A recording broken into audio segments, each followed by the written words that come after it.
Hola amigos y amigas, ¿cómo están? Soy Carlos Gerard y les voy a hablar un poco sobre lo que es neuromarketing y neuroinnovación.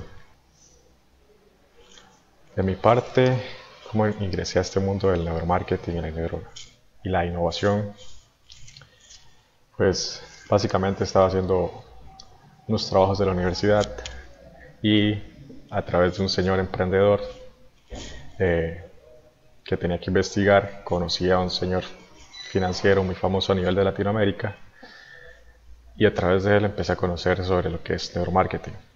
Siempre desde muy niño he tenido una curiosidad absoluta sobre lo que es la biología, antropología, neurociencias. En cierta parte quería estudiar medicina para ser neurólogo, era una de las áreas que más me llamaba la atención. Sin embargo, los negocios también me llamaban la atención. Soy de profesión, o mi carrera en sí es la de dirección de empresas. Y bueno, me inclinaba en cierta. Cuando estaba en secundaria me interesó mucho la que era la publicidad y también incluso el marketing. Sin embargo, empecé a notar de que habían ciertas incongruencias. Notaba que a veces la publicidad como que era engañosa y era mal dirigida hacia el público y que a veces como que manipulaban a la gente. Y es cierto, siempre va a haber cierto grado de influencia. Pero una cosa es inducir al consumidor a adquirir un producto que no le genera ningún bien. Eso no tiene sentido para mí. Y por esa razón no estudié ni marketing, no estudié ni publicidad. Me enfoqué más en la parte de estrategia, que es algo que me fascina desde pequeño. Y es similar a este señor a quien me baso, que es Jürgen Clary, que escribió este libro, Estamos ciegos, y así es como se llama su conferencia, se llama Blind. Estamos blind to consumers, ciegos al consumidor. Y bueno, él dice que es el gremio más ciego, que no acepta los errores y se cometen muchos errores. Él, por su parte, empezó a ver que sus clientes le decían que si la campaña estaba bien y él decía que sí, y era mera especulación porque en realidad no se sabía si iba a tener un efecto o no. Y bueno, parte de lo que es esta presentación es presentar algunas pruebas de la ceguera que tienen las empresas a nivel mundial incluso ante sus consumidores. Algunas de estas pruebas son que el 40% de los comerciales cumplen expectativas. O sea, ¿qué pasa con el otro 60%? Es bastante. De cada 10 promociones, solo 5 cumplen el objetivo y de 10 lanzamientos de nuevos productos, solo 2 alcanzan la meta. O sea, es el 80%. Que solamente 2 productos que innoven alcancen la meta de 10. Eso es fuerte. Y estos datos son principalmente datos de Estados Unidos. Imagínense que ahí se suponen son los buenos para estos negocios, para esos términos. ¿Qué pasará en los países que apenas están introduciendo a esos temas? Que no aplican el marketing o la publicidad de una manera científica. Por eso es que el 94% de los procesos de innovación fracasan. Es decir, que solamente el 6% cumplen con las expectativas.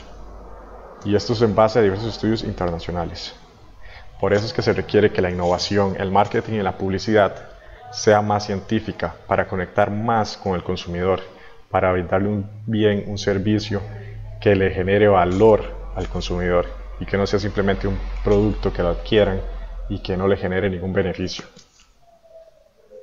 Algunos casos de la ceguera en la que se encuentra el marketing y la publicidad, pues para empezar el caso Kodak.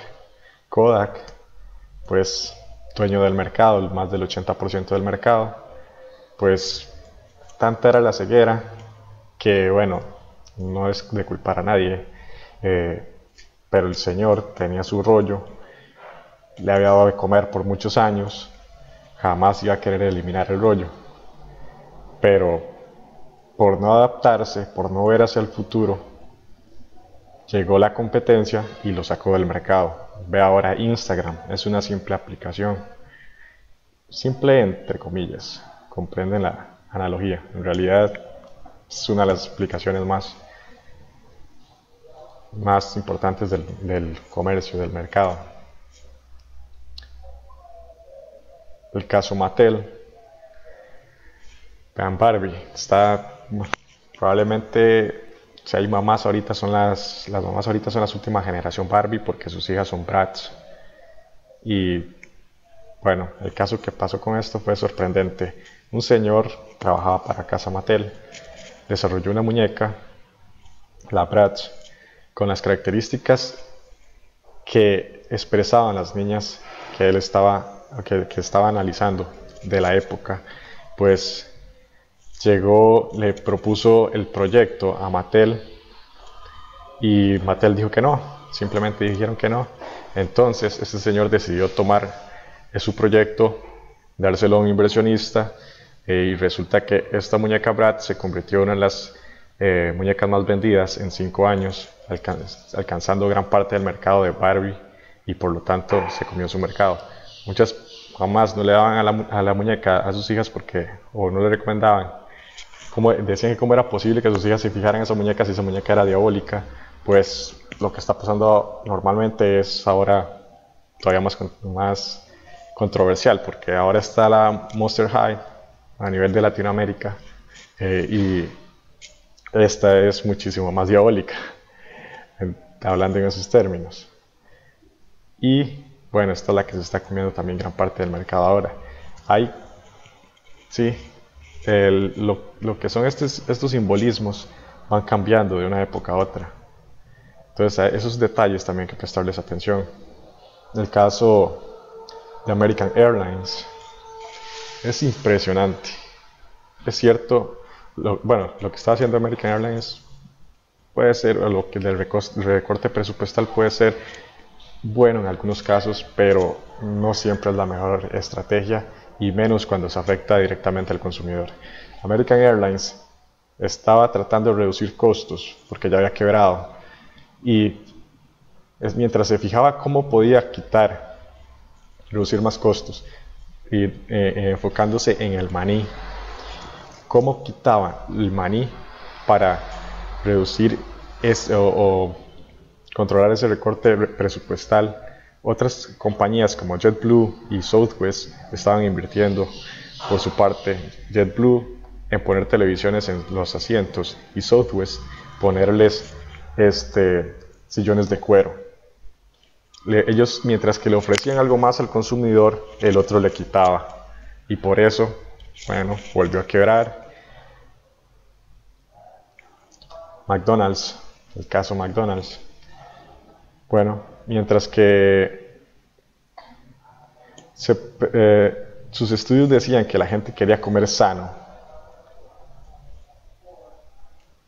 entonces empezaron a darle lo que el cliente pedía. Empezaron a generar ensaladas y distintos platillos, pero el asunto acá es que estos son productos de nicho. Los platos saludables son productos de nicho. Y la gente siempre va a querer comer algo grasoso, algo indulgente. Porque hay una parte del cerebro que es la parte de la indulgencia que siempre se va a conectar con este tipo de platillos. Mientras que el otro es de nicho, su competencia, Burger King, estaba creando la Double Stacker. Y pegó tanto que creó la Triple Stacker y la Quadruple Stacker. Y mientras que los otros perdían, ellos ganaban. Simplemente porque no le creyeron al consumidor. Y este caso, esta cadena de restaurantes, crearon este concepto de Heart Attack Grill. Y este señor decía, es mentira que la gente quiere comer sano. La gente quiere comer chatarra. Y si la gente quiere comer chatarra y quiere matarse, pues yo les voy a ayudar. En realidad dijo otra palabra, pero no. Bueno, él creó el Single Bypass Burger, el Double Bypass Burger, el Triple Bypass Burger y el Quadruple Bypass Burger. Y bajo su concepto, si un consumidor llegaba y se comía la Quadruple Bypass Burger, entonces sus enfermeras, las enfermeras del restaurante, lo ponían en una silla de ruedas y lo llevaban hasta su auto y le hacían una celebración. Y conectó con sus clientes y esto sigue creciendo, la cadena sigue creciendo. StarTAC, uno de los primeros teléfonos.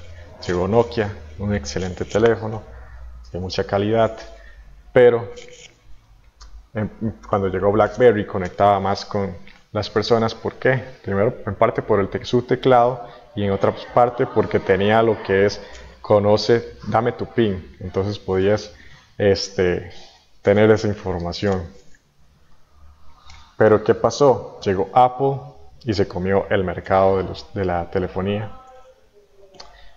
de los teléfonos celulares, conectando más con el cliente, porque era sencillo, fácil de usar y además generaba estatus. Pero es increíble cómo esta tecnología, a pesar de todas sus facultades, tiene también deficiencias, porque a menos al iPhone se le acababa la pila a las 3 de la tarde. No era una maquinota en esos sentidos. Y a pesar de eso, mucha gente la ha seguido comprando.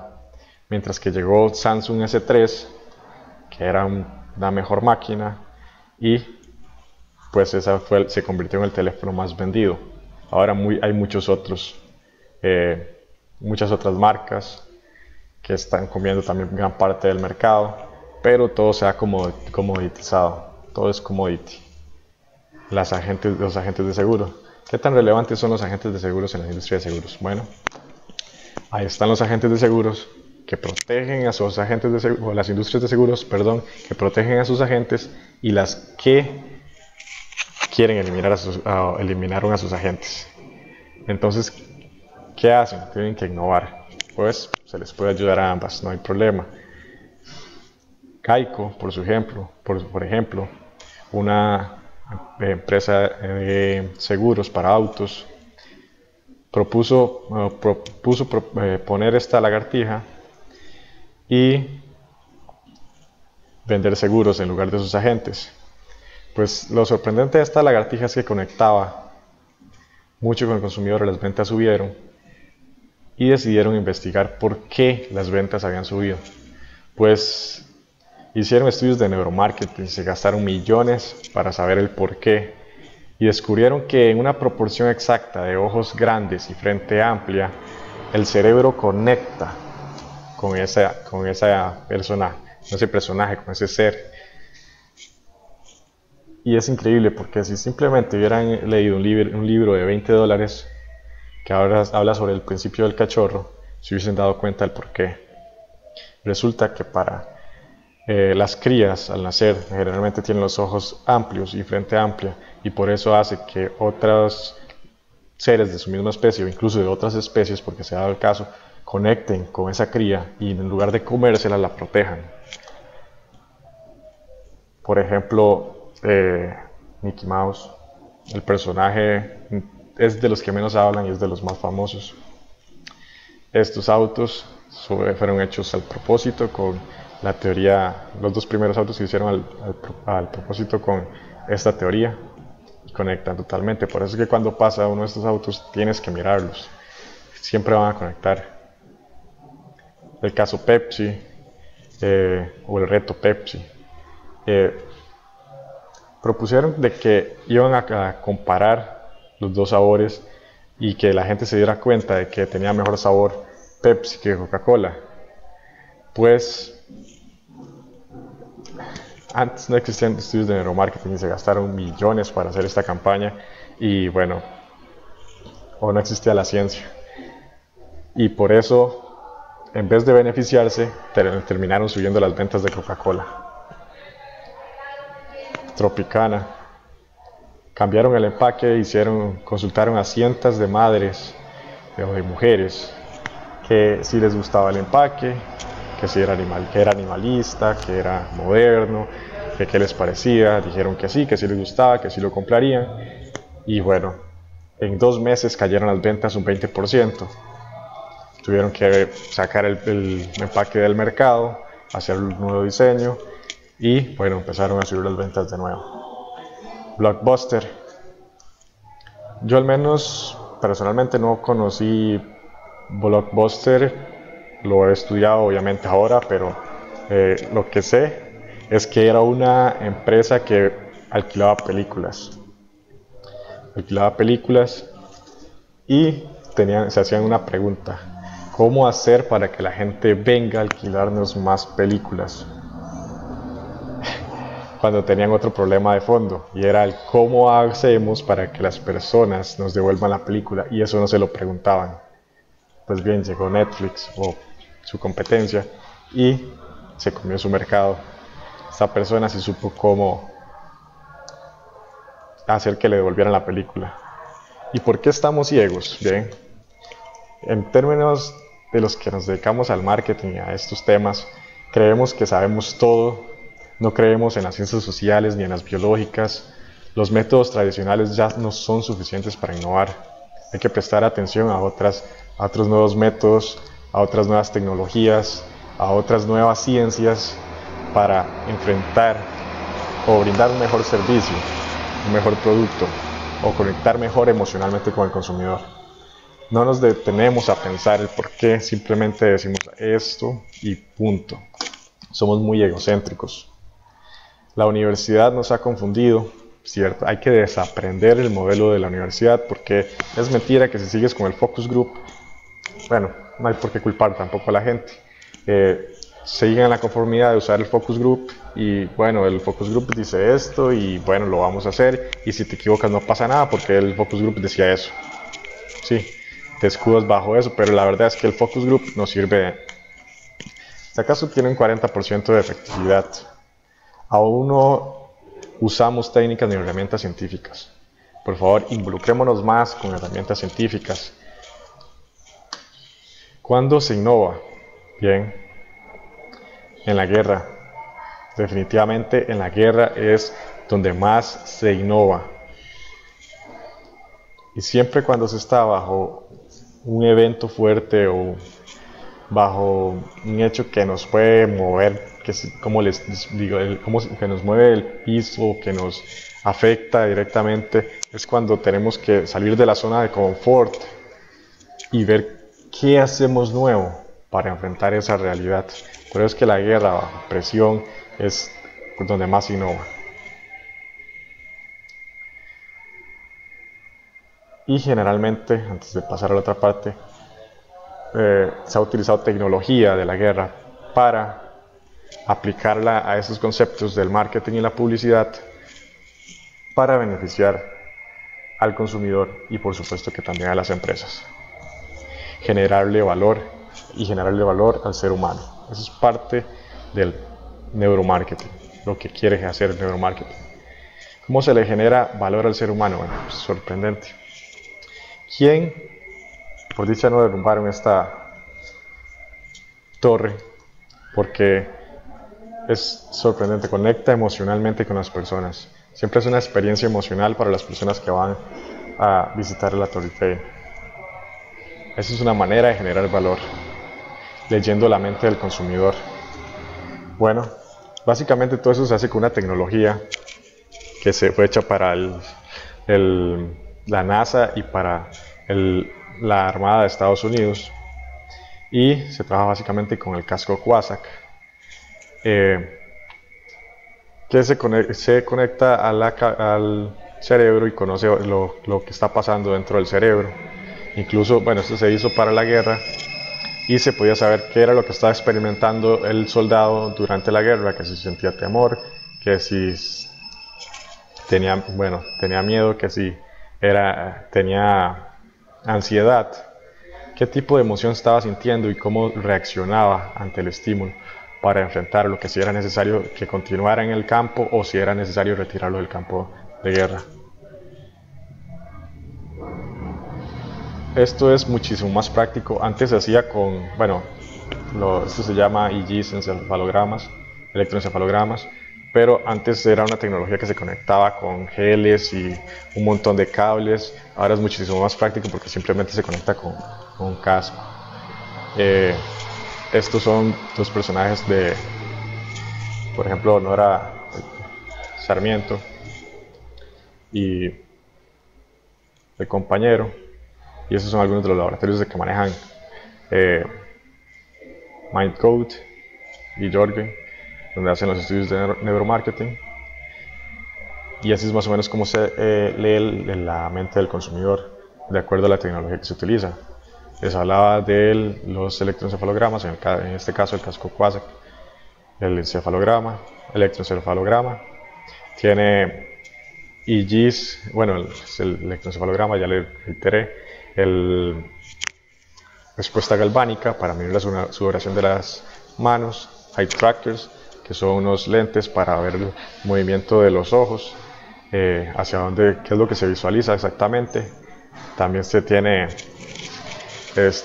la banda para medir la respuesta cardíaca, y a través de esos sensores se mete toda esa información a través de un software que hizo la NASA y con un software que desarrolló MindCode, y se procesa la información y se obtiene una respuesta, cual de acuerdo al estímulo.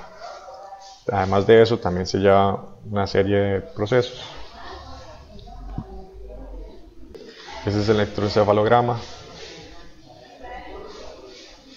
¿Qué es el neuromarketing? Pues básicamente el neuromarketing es poner a trabajar dentro de un hogar gente de marketing, gente de la publicidad, gente de las neurociencias, gente de la biología, de la antropología, de la semiótica incluso, de la sociología, trabajar juntos para tratar de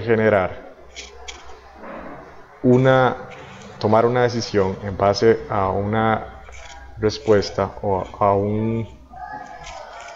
una estrategia para conectar mejor con el consumidor y poderle generar valor. Esto, bueno, básicamente desde el neuromarketing, en base al libro Estamos Ciegos y a Jürgen Klarik, el proceso de decisión es meramente subconsciente, en un 85%. ¿Sí? Es decir, solamente 15% es parte de nuestro proceso racional. Sabemos por qué tomamos esa decisión. Sin embargo, para efectos de Harvard, la parte subconsciente, e incluso ya hay estudios que dicen que es menos, es solamente un 95% de la parte subconsciente. Por eso es que en los últimos 10 años, o 10 es más que 40, en los últimos 10 años se ha tenido más avances que en los últimos 40 años en cuanto a la neurociencia, en cuanto a cómo funcionamos nosotros, biológica, antropológica, cultural, psicológicamente. O te subes o te quedas. Es importante que te sumes a esta revolución, por decirlo así, para que puedas lograr conectar más con tus clientes, puedas generarles más valor y puedas subsistir en el mercado. Porque si no, te puede pasar lo que le pasó a las demás empresas. ¿Y la cultura modifica la respuesta neurológica? Por supuesto que sí.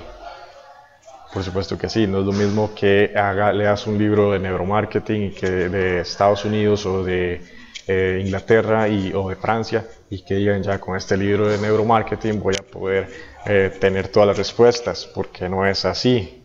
Probablemente ese libro va a estar adaptado a la cultura de su país. No es lo mismo una persona de Asia que una persona de España, para hacerlo más específico. Todos funcionamos diferente. Tenemos algunas similitudes que nos hacen funcionar de manera similar. Código simbólico. Bueno, está la respuesta personal. Cada quien desarrolla su propia respuesta, de acuerdo a nuestras experiencias de vida, con el conocimiento adquirido y a los valores y a lo que nos van inculcando nuestro entorno. De ahí nace la respuesta cultural, lo que vamos aprendiendo, lo que nos dicen que es correcto, de acuerdo al país o la región donde vivimos, cómo se comportan las demás personas. Y se genera también la respuesta biológica, que es todavía más poderosa, que es cuáles son los instintos que nos mueven, que el sexo, el placer, el poder, el deseo de dominación, el deseo de sobresalir. Son algunos instintos que nos mueven como biológicamente, y dentro de esos instintos está lo que es el código simbólico. ¿Cómo funciona el cerebro? Básicamente, todo esto se basa en la teoría el doctor Paul MacLean, en la teoría de 1952 de tres cerebros o el cerebro triuno, que dice que básicamente tenemos tres cerebros.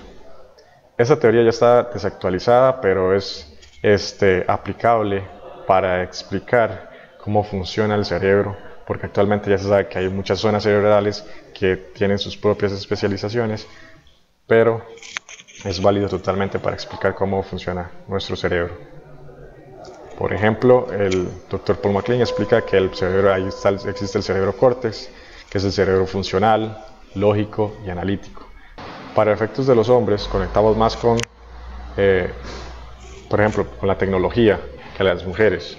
Y no es términos de que si es machista o feminista, no. Es que así funcionamos biológicamente. Hay mujeres que sí conectan mucho con la tecnología, saben mucho sobre tecnología, pero por ejemplo, en términos generales, nosotros nos enfocamos más, por ejemplo, que si una computadora, un teléfono, si cuántos píxeles tiene, cuánta es la memoria, cuánta es la RAM, todas sus características, el tamaño. Las mujeres no se enfocan tanto en eso, sino que cuál es la necesidad que quieren cubrir, más un término más emocional. Y ahí es donde entra el cerebro límbico, que es el cerebro de las mujeres. Ellas tienen más desarrollado, mientras que nosotros tenemos más desarrollado el cerebro córtex, ellas tienen más desarrollado el cerebro límbico, que es el cerebro de las emociones, el cerebro de los miedos, de la kinestesia, de las sensaciones. Por eso es que se dice que las mujeres tienen un sexto sentido, es porque ellas tienen más desarrollado este cerebro. Pero es sorprendente porque hoy en día las mujeres como que se quieren volver más racionales y los hombres no nos preocupamos por volvernos más emocionales. Pero también hay que tomar en cuenta que los grandes líderes a nivel global se debe a que son muy emocionales, tienen esta parte desarrollada también del cerebro. Y se encuentra por la otra parte el cerebro reptiliano, que es el cerebro de la sobrevivencia, de la reproducción, de la dominación, de la defensa y de la protección. La parte instintiva que mencionábamos antes. Y está el caso de Zidane, quien creo que todo el mundo recuerda esto. Un señor, era el último juego de su vida, una persona madura con experiencia, y bueno, le dijeron la ofensa que le dijeron y reaccionó, simplemente reaccionó. Y ahí se ve la imagen clara, la expresión que tenía, se debe a que simplemente reaccionó de acuerdo a su instinto. La memoria y las acciones. Eso se debe a que nuestro cerebro somos un canal kinestésico. Sentimos, olemos, oímos, vemos. Son nuestros sentidos que siempre están absorbiendo información. Todo lo que hacemos, en donde nos encontremos. Y toda esa información es para sobrevivir. Y cada información que vamos recibiendo la vamos metiendo en un archivero. Es nuestro archivo, y dependiendo el grado de importancia de la nueva información que obtengamos, la vamos clasificando. Si es muy importante, pues la podemos poner arriba al frente, porque la vamos a estar necesitando seguido para sobrevivir. Pero si no es muy relevante, la vamos a meter abajo, atrás, en una carpetita bien al fondo, porque tal vez no la vamos a estar necesitando constantemente. Y de eso se da que nuestro cerebro es una fábrica de químicos, de neurotransmisores, que nos van a estimular para enfrentar tomar nuestras decisiones y desenvolvernos en nuestras distintas áreas.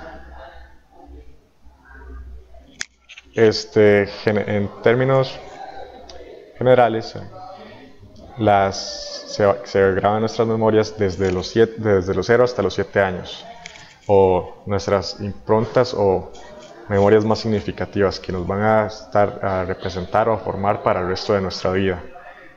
Por eso es importante prestar aquí atención. Después se pueden grabar, otras memorias, por supuesto, pero en esa etapa se guardan las memorias más importantes que nos van a condicionar. Por ejemplo, ¿quién recuerda lo que sucedió el 11 de septiembre del 2001? Probablemente la mayoría lo va a recordar. y es porque eso es una experiencia, esa era una experiencia nueva para nuestro cerebro y probablemente recordemos hasta el lugar o qué estábamos haciendo.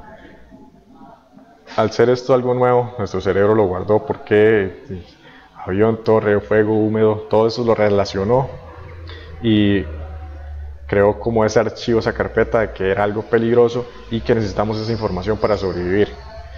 Mientras que si alguien le habla sobre el tsunami que pasó algunos años después, probablemente la mayoría no lo recuerde. ¿Por qué? Aunque fue más trágico que el anterior, hubieron más muertes, más desastre, la mayoría de personas ya teníamos como cierta clasificación, categorías y carpetas de lo que eran los tsunamis. Entonces no le tomamos tanta importancia o tanta relevancia en comparación a lo otro. Sí, ya teníamos más esta información para sobrevivir, la otra no. Es por eso que si le presentamos una como retroexcavadora o excavadora amarilla, no pasa nada, es algo normal. Presentamos otra, sigue siendo normal, ¿sabes? Pero si te presentamos una rosada, simplemente como que no conecta. Sí, es algo diferente. Por eso y precisamente lo que pasó con esta retroexcavadora. El señor, uno de los hombres de la Florida, resulta que tiene sus retroexcavadoras y a él no lo invitaban a las convenciones. Y él decía, ¿pero qué pasó? ¿Por qué no me invitan? Si soy el que tengo más retroexcavadoras. Pues decidió pintarlas rosadas para demostrar que era el que tenía más retroexcavadoras. Pues resulta que, en definitiva,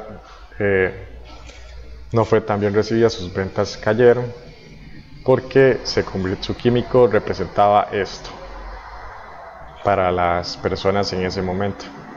Definitivamente, si esa persona hubiese elegido, por ejemplo, hubiera visto ese cartel, hubiese tomado ese color y hubiera hecho algo así, hubiese conectado más con sus clientes. ¿Qué es neuroinnovación? Pues neuroinnovación es prácticamente ser creativos utilizando la herramienta de la neurociencia en combinación con otras ciencias y producir algo que nos genere valor. Y para ello le traigo los 12 mejores neuroinsights que en base a Jorgen presenta para nivel de Latinoamérica. El primero, el neuroinsight número 1, los ojos lo son todo, son la ventana del alma. En definitiva, hay que saber cómo manejar la publicidad con los ojos. Por ejemplo, el caso de este niño. Si se pone la imagen, en el caso de la publicidad, el niño viéndose al frente, pues la mayoría de las personas van a ver al niño a los ojos y no le van a prestar tanta información ni a la marca ni a lo que está escrito. Pero si se gira el niño, se va a poder ver que la persona ve sus ojos y va a decir qué es lo que está viendo el niño. Entonces, esos puntos que se ven de colores, eso se llama heat maps, se hace con una herramienta y se puede ver cuáles son las zonas que más ve la persona a través de los eye trackers. Se puede ver cómo la persona ve el niño y ve directamente la información, lee y ve la marca. Se puede ver este ejemplo. Una mujer con un solo ojo se pone de frente y el efecto no es conecta tanto, ve la marca rápido, ve arriba las letras y se fue, probablemente no conecta tanto, pero si se gira el ojo un poco hacia el producto, hacia la marca, ves a la muchacha, luego se conecta con la marca, luego lees arriba, conecta más. Neuroinsight número 2, lo sencillo gusta más. Es increíble, pero no hay mayor invento o mejor invento que la pelota o un balón, una bola. Definitiva es la mejor creación que se ha hecho porque es sumamente sencilla y en definitiva conecta muchísimo con las personas. El dicho I love New York, hay muchos I love X y que se han creado pero este es como el más famoso y gusta mucho, y es precisamente por eso, por lo simple que es el iPhone. Bueno, básicamente es por lo sencillo que es de utilizar, por los iconos que conectan con las personas. El NeuroInsight número 3, el cerebro le gustan las formas orgánicas. Es sencillo porque nuestro cerebro ha estado adaptado por 50 millones de años a lo que son las formas orgánicas. Entonces, si le presentamos formas orgánicas, simplemente nos van a gustar. Por eso es que conectamos más con ellas. Mientras que si vemos una roca puntiaguda o a las esquinas, los bordes, eso no nos va a gustar mucho porque probablemente tuvimos malas experiencias con filos y armas en el pasado. Por eso es de que esta botella conecta tanto. Hay estudios que no tienen ni pies ni cabeza, que se creía que era porque tenía la figura de una mujer. De esta forma podría decirse que sí, pero en realidad es que no. Es por eso. La realidad es porque tiene forma curviadita, por decirlo así, tiene curvas, y las curvas, como les decía, conectan con el cerebro de las personas por tener forma orgánica. La parte del paquete de Office, pues antes era así, cuadrada totalmente la caja, pues se le redondearon las puntas y gusta más. El caso de Wendy's, pues creían que le iban a devolver la carne que le habían quitado sus hamburguesas a las personas, en las demás hamburguesas a las personas, porque ellos sí le ponían las esquinas y creían que, bueno, innovaron, pero hay que tener cuidado con la innovación. Al crear estas hamburguesas, pues realmente no conectaron, porque ¿quién piensa en una hamburguesa cuadrada? Nadie quiere comer una hamburguesa cuadrada. Entonces, generalmente, primero porque no se ve muy orgánica, y a nivel general la mayoría de las hamburguesas son redondeadas, entonces como que no es muy apetitosa. Por eso es que sus ventas se vieron afectadas. Una sandía cuadrada, pues sí es posible, una sandía cuadrada. Pues estos señores vieron que era posible crear una sandía cuadrada simplemente por meterla en una caja de cartón, y era más sencillo para que la gente se la llevara. Le preguntaron a la gente que si la comprarían, la gente dijeron que sí la comprarían, y que además que era más fácil de que la cargaran. Pues resulta que no fue así. No todo el mundo quiere una sandía cuadrada, porque pues no se ve natural. NeuroInsight número 4, busca y disfruta lo tangible. En definitiva, el cerebro se conecta con lo que puede tocar. Al ver que algo se puede tocar, el cerebro se conecta. Es un instinto biológico, humano. El querer poseer, tocar, sentir, es un elemento simbólico de cómo aterrizar con el producto, cómo conectar con ese producto. El NeuroInsight número 5, daño reversible. ¿Cómo hacer que algo saludable sea consumido? El cerebro, recordemos la parte de la indulgencia, necesita algo que le haga daño. Probablemente esto no se va a ver muy apetitoso, porque pues es saludable. ¿Cómo hacer que un niño te coma los brócolis? Simplemente un niño va a preferir una hamburguesa a comer brócolis. ¿Cómo hacer para que lo consuma? Se le agrega queso. Es una manera de innovar. NeuroInsight número 6, completa la imagen. Una persona va a conectar más, por ejemplo, en el caso de beber el agua, cuando está precisamente en esa posición antes de tomar el agua. En ese momento el cerebro está reproduciendo el momento en que va a beber el agua. El cerebro es muy optimista. Es como el caso de la manzana y el caso del antebeso. Eso es uno de los mejores tips, de hecho. Por eso es que es tan traumático para los niños el famoso avioncito. Que ya te los estás dando, te los estás acercando a la boca, ellos se crean las mejores emociones, ya han sentido el puré, ya lo han saboreado y de repente te vas con el avioncito. Por favor, no hagan eso. Los neuroinsights, dispersión de elementos.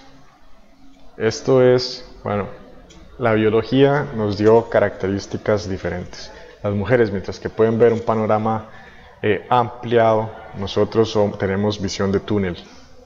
Nosotros vemos a través de un foco, de un canal.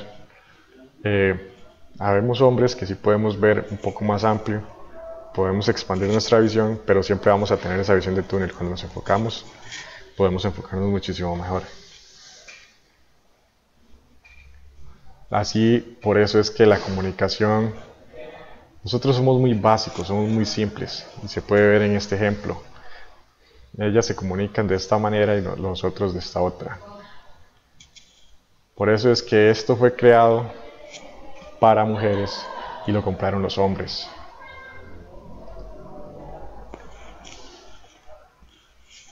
Mientras que la imagen de mi izquierda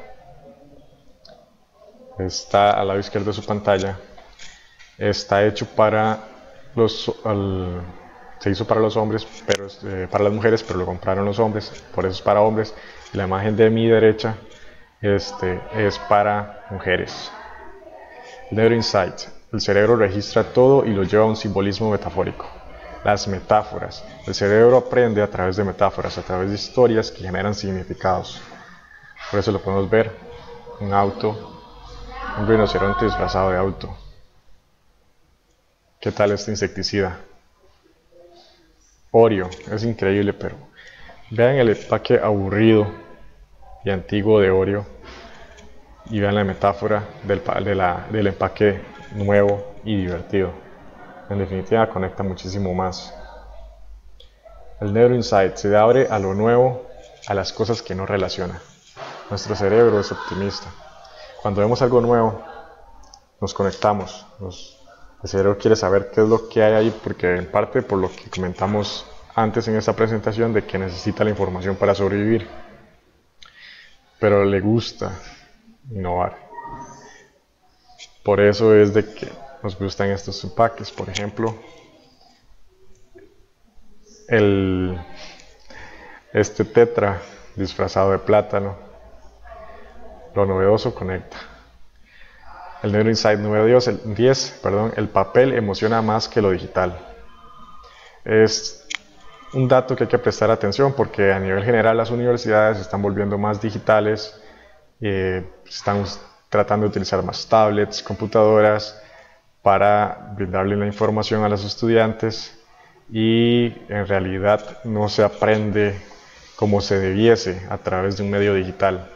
Se aprende más con el libro, mientras lo puedes sentir, lo puedes oler, lo puedes tocar, lo puedes ver.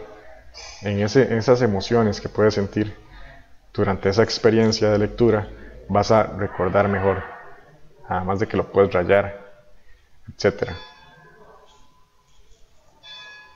El género evalúa diferente todo estímulo. Como decíamos, somos diferentes. Por lo tanto, no es lo mismo hacer una campaña publicitaria para todos, si no se le va a pegar a todos. No se puede conectar con todos con un mismo canal publicitario, una misma publicidad, una misma estrategia de marketing. Todos funcionamos diferentes. Por lo tanto, hay que promover estímulos diferentes. Así somos, en simples palabras. Nosotros los hombres somos más básicos, las mujeres son más complejas. Mientras que las mujeres se quieren ver gordas, nosotros nos vemos siempre guapos, siempre hermosos.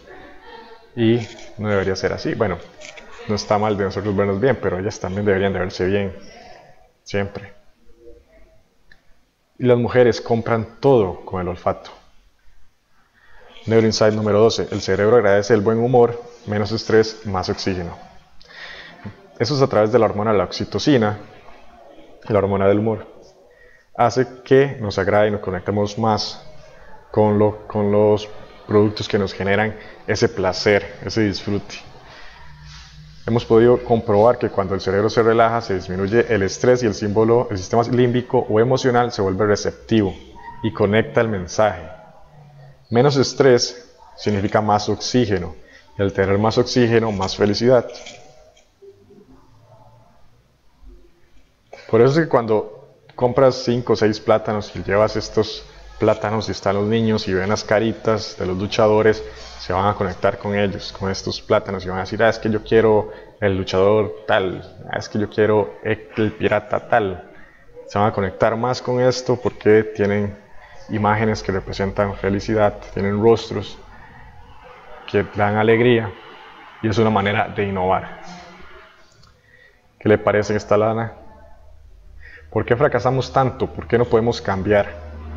Bien, este señor, profesor emérito de Harvard, John Kotter, se dedicó a investigar esto del cambio y escribió su libro Leading Change, y definitivamente se dio cuenta de que el proceso de aprendizaje, salir de esa zona de confort, entrar a la denominada zona del pánico, se gasta energía. En términos generales,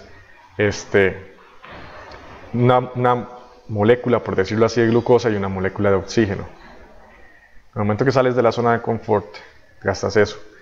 Cuando quieres promover el cambio en otras personas y otras personas te dicen, te ven raro, para efectos, pongámoslo en términos de publicidad y marketing, cuando ya tú ahora estás generando un cambio en tu mente, estás viendo el marketing y la publicidad y los negocios de otra manera, pero en el momento en que vas a proponerle esto a las personas dentro de tu empresa, a la gente de marketing, gente de publicidad, van a decir, probablemente, a cuestionar de lo que estás diciendo, que van a empezar a decir, a retóricas de que por qué esto, por qué lo otro, y probablemente vas a decir tú, en tu mente, no, es que sale mejor seguir todo como está, porque no hay que entrar en tanta controversia, y en ese momento, ¿por qué? Porque en ese momento, en vez de gastar una molécula de oxígeno y una molécula de glucosa, estás gastando 4 veces más.